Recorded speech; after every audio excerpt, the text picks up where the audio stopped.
In just a moment, we're going to be joined by Joe Maloney from the American Gaming Association. Obviously, this NBA betting scandal thing is crazy, but like for me, one of the big reasons I want to talk to Maloney is he will have the answers to like what really happened. Like, what are the actual allegations? Not like the crazy rumors kind of surrounding this, but like what is incredibly dumb to me is if these dudes are throwing all these bets in on FanDuel or DraftKings or whatever, where they know it's like highly regulated. All right, Joe Maloney joining us now from American Gaming Association. Maloney, what's up, dude? How are you? Hey, gentlemen. Thanks for having me on. What's up, brother? We are trying to make sense of all the news that came out yesterday. Can we start at square one and you tell us what the FBI is alleging at this point? Sure. Two different sets of charges, 34 indicted across both.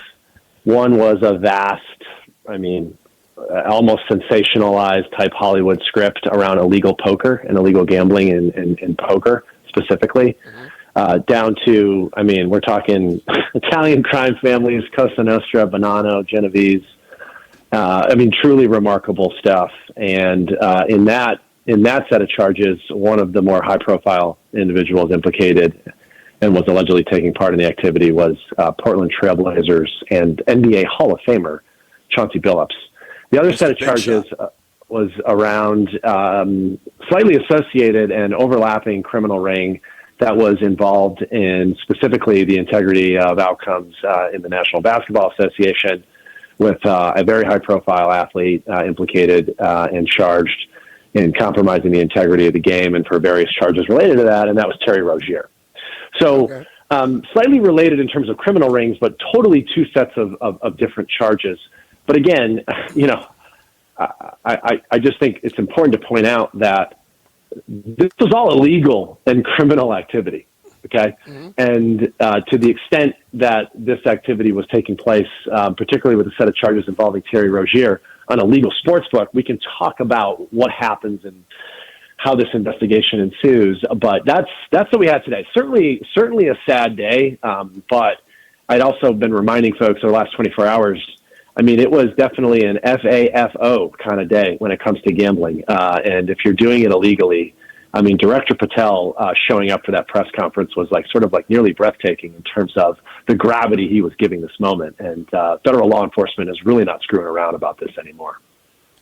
But the thing of it is, the question I wonder is why. I understand they're both illegal, but illegals, poker and sports betting are two totally different things. Why would they announce them both the same? Because they had people confused the whole day. Yeah, that's a good question, BMitch. I think it's due to the fact that the Eastern District of New York was bringing the charges, and I think it was due to the fact that there's some cross-pollination between each of the sets of charges.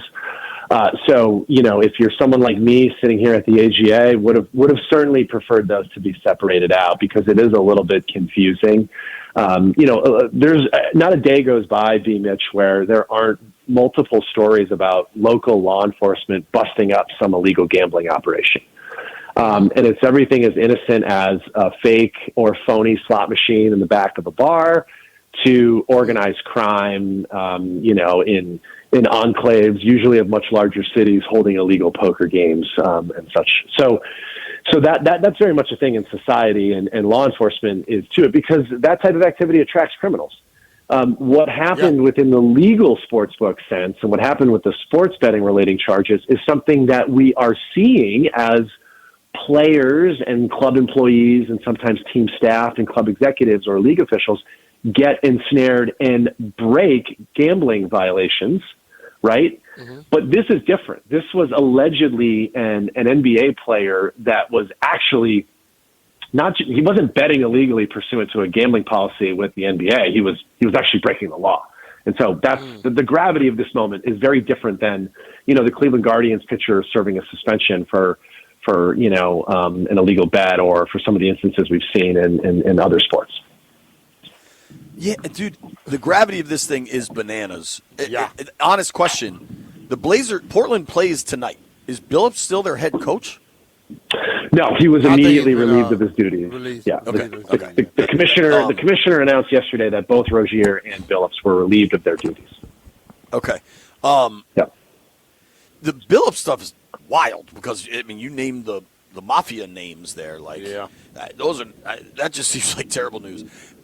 Specifically, the NFL, and I know this because it's for the media as well.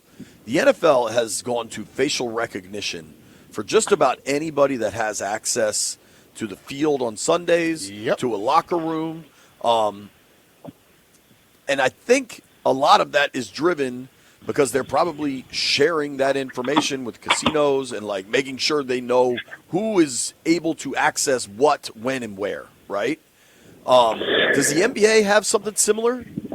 I don't know if you would know that either. No, but ultimately, again, after the Supreme Court paved the way for states to legalize this activity, immediately you saw legal sports books and the leagues go into business with one another. And what does that mean? Like, yes, there's revenue partnerships there, of course, but it also means the sharing of information, right? Right. Sharing data. Well, they sharing so they share an enormous amount of data, the sports books do, on betting activity and betting patterns and irregular betting activity. So to the extent that there is an inordinate amount being placed on some obscure statistical outcome for some random player, you can bet that the league is the sports books are flagging that activity and they're sharing it with an integrity monitor who is sharing it with the league. And then the league determines whether or not to pursue an investigation. And if they pursue an investigation and they identify not just a violation of a gambling policy, but also a violation that's potentially criminal, it gets handed to law enforcement. And then what does law enforcement do? Law enforcement calls the legal sports books and says, hey, guys, we're going to need that information. And that stuff gets handed over immediately. And that's some of what you saw unearthed yesterday with the indictments. But to your question specifically, these partnerships, ultimately, the core of these partnerships is integrity, preserving, maintaining, and enhancing. And so that is why there are these no-fly lists, no betting lists, basically. Mm-hmm. Guys, if you're an NFL employee, you need special permission to walk on a casino floor, and you are still barred from walking into a sports book. At FedEx Field, when we opened the Fanatics Sportsbook, our general counsel only designated 5 individuals throughout our entire club that were permitted to step foot in that sports book. And if you had a reason to walk into that sports book and you weren't one of those 5 people, you needed special permission from the general counsel who had to go to the league to advocate for that permission. That's why 2 years ago when they had the Super Bowl in Las Vegas, the teams just said, screw it. We're staying out in Henderson. We're getting far away from the Strip, right? Mm. And so because of these rules, these rules are in place. We had our trade show 2 weeks ago in Las Vegas. Multiple executives from the professional leagues came because there's an education track and there's conferences. Again, they had to have special permission to stay at the Venetian where the expo was being held. And even then, they could not step foot into the sports book. The leagues take this stuff super, super seriously. Let me ask you a question, though, Joe. All right, Terry Rozier, okay, it's a name. He's not the biggest name in basketball. How many people betting on him, on his props? Well, consider 150 I would think that's easy as hell to find out when something illegal going. Some of this seems moronic. Yeah, how many people are really betting on Terry Rozier? And then when you see a ton of money come in, somebody's saying something. That's stupid. So this is what I say. This is what I say to that, not Rozier specifically, but this is how I typically answer that question. Okay, so props and prop bets, and when you take prop bets and then you build parlays, this is actually a uniquely American concept. Okay, and there's a couple theories of this case here. Okay, but specifically, our most popular sports tend to provide for robust, individualized outcomes. The number of touchdowns, the number of catches, the number of three-pointers made, the number of assists. In a way that global soccer community and mature European markets where soccer is the most popular sport don't have expansive individual statistical outcomes. So that's one reason, okay? That's why prop bets are popular because there's this large opportunity to bet on certain types of outcomes based on the breadth and the volume of that specific activity.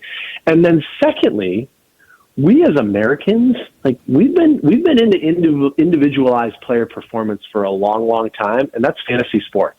That's even when I was a kid, before there was the internet, my dad and I had a rotisserie baseball team that we would do through the sporting news, and you would send in over snail mail your player lineups, right? we've been at this for a long, long period of time, right? And so with fantasy football and with fantasy basketball and rotisserie baseball, suddenly now we are a populace that's has a very robust vocabulary and knowledge around individualized performances. And so in effect, it's more BMitch about, wow, like I see Rozier's getting 25, 30 minutes a night as a steady backup, or as a, at that time, 2023, you're like, yeah, sure. Like I think he's going to have more than 10 assists tonight. Right. Yeah. But it's pretty significant, prop bet markets as far as volume and handle. Right. So specifically with that, we're talking with our friend Joe Maloney from the American Gaming Association. Specific to the prop bets, like the way you can actually move a line without the way you can actually like impact, and clearly now we've seen players do this, multiple players in the NBA. Do the books have to make a decision on prop bets, whether that's maybe you no longer offer an under? It's only like you could bet on this dude to get over 13.5 points, but unders aren't offered. Do they have to change how player props are put together? Because you got major voices. Mike Florio's coming out and say you got to get rid of player props. Like, wait, Mike Florio has an opinion? Mike Florio has an opinion on that? I didn't know he did that. Yeah, he's got a few. Okay. Yeah, trust me. I used to work at the Commanders. I'm aware. Yeah, he's got lots of opinions about this place. But seriously, what has to happen with player props? You're already seeing evidence of what I would call collaboration that only the legal market actually brings forward. So in the wake of the Jonte Porter incident, the NBA and the legal sports books, they had a discussion. And the result of that discussion was, hey, no more props on guys on two-way contracts. And that was a decision that was made. And so the thing I continue to point to is dialogue. And we are still 7 years into this experiment. And when you consider the number of betting markets, when you consider the volume of betting markets on individualized outcomes, it's enormous. And the fact is, these incidences and these circumstances and these announcements, they make us uncomfortable. And it's a bad day for a sports fan. I'm not going to take that away from anybody. But we're actually doing a pretty damn good job. And when you consider that over the last 2 years, in back-to-back years, the NFL has announced 0 punishments in accordance with their gambling policies, something is going well over there. And we've got to continue to bring forward that kind of commitment to the NBA and to the NBA and the MLB that are currently struggling with this. But we are seeing evidence, JP, of evolving this behavior and reconsidering some of it. And so I point to that collaboration. Taking away unders might be something that comes forward in a conversation that the commissioners of the professional leagues have with legal sports books.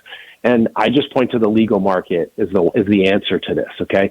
The commissioner, Adam Silver, he was on the Pat McAfee show not even 24 hours before this announcement. And he, in his very articulate and eloquent way, said to Pat, the choice is not legal gambling or no gambling at all.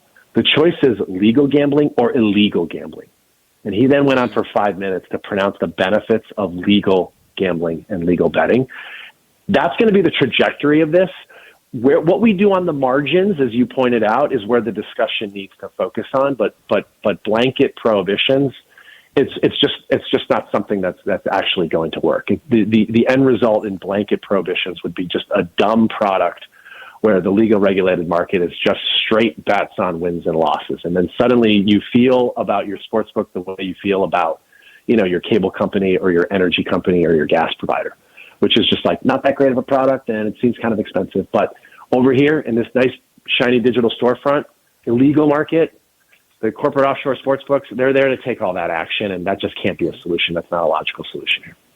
Well, let me give you a prediction. College football college just passed the thing where because these college athletes can bet on pro stuff. How soon before those guys are in the pros and feel like, okay, I can still bet?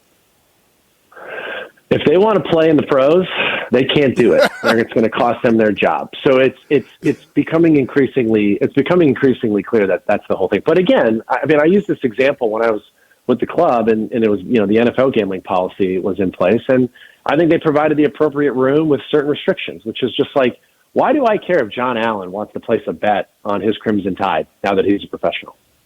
You shouldn't care, right? In this country, we're really not about taking liberties away from people, right? And so there are, though, rules. There are encumbrances, and there are things for the preservation of integrity. And when you're a professional athlete, you can't bet on your sport. You can't bet on your own team. You can't bet on your own performance, period. And we just got to continue to argue that case and prosecute that case with these players and in these clubhouses. The NFL's doing a good job, clearly, right? And we've just got to continue to do that work. But again, sad day for sports fans.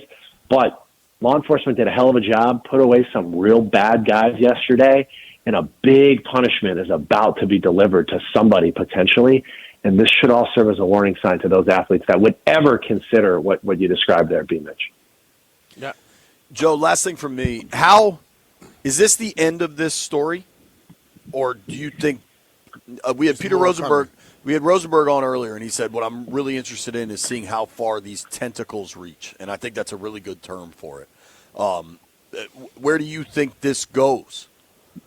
Not going to speculate. Would obviously point to the attorney for Rozier, who came out with a pretty strong statement yesterday. The judicial process will play out. The NCAA made, a public announcement on various violations recently about activity in a certain portion of the state involving some mid-major basketball teams.